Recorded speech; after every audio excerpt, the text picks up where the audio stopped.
Alors aujourd'hui, donc, nous sommes à Calvi pour justement une action bien définie, enfin plutôt, comment on peut dire, une information sur la précarité en Corse. C'est bien ça, c'est une décision que nous avons prise il y a quelques temps déjà. Nous nous sommes associés à l'atelier Corse Mobilité, donc Marie-Florence Dabrin, avec laquelle nous avons travaillé parce que même si on peut s'étonner effectivement qu'une association culturelle se préoccupe de problèmes plus sociaux, nous il nous semble important de savoir au bout de tant d'années d'activité d'avoir la connaissance la plus fine du territoire. Et ma foi, le problème de la précarité dont on parle peu, qui est masqué, provoqué semble-t-il, et masqué par la saisonnalité, nous intéresse à ce titre.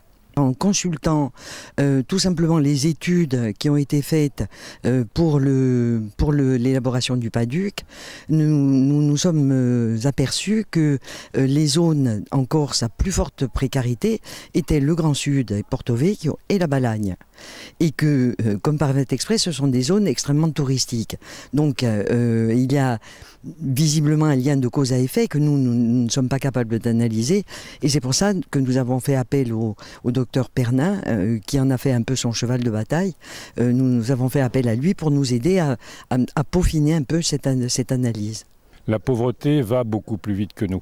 Les mesures que l'on prend sont toujours en retard actuellement. Elle court beaucoup plus vite que nous. On la voit nous distancer. Mais on n'empêche qu'on a pris le départ. On a fait quelques pas. Maintenant, ce que je souhaite, c'est que ces pas deviennent une course et qu'on rattrape la pauvreté. Mais pour ça, il faut être à plusieurs, il faut être unis, il faut se coordonner, il faut une gouvernance commune et il faut innover, pas avoir peur d'expérimenter, pas avoir peur de l'échec de temps en temps, mais il faut faire autrement, il faut sortir du cadre. La pauvreté, c'est un cercle vicieux, logement, santé, emploi, essentiellement.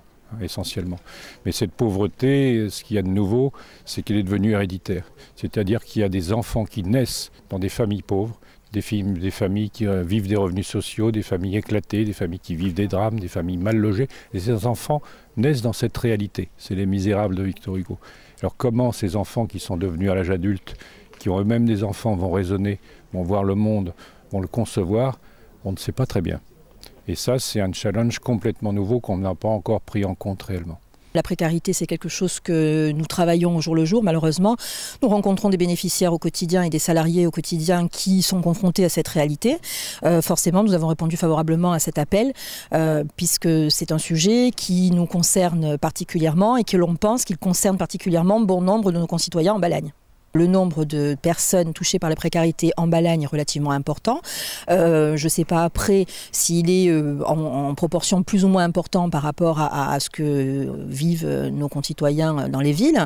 Mais en tout cas, il est certain que l'emploi saisonnier impacte fortement les qualités en termes d'employabilité, la notion de risque, la perception aussi que l'on a de l'emploi, quand au bout de 10 ans, 15 ans, on ne fait que des saisons et on nous propose que ça comme emploi, forcément ça atteint des niveaux de précarité et de pauvreté qui sont vraiment très importants.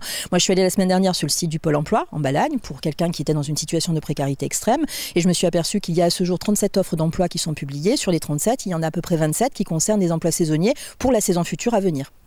Voilà, donc la réalité de la Balagne, elle est là. Est-ce qu'on est concerné par la précarité? Je crois qu'avec 10 emplois aujourd'hui à pourvoir sur le territoire de la Balagne au mois de novembre, oui, la précarité est bien présente.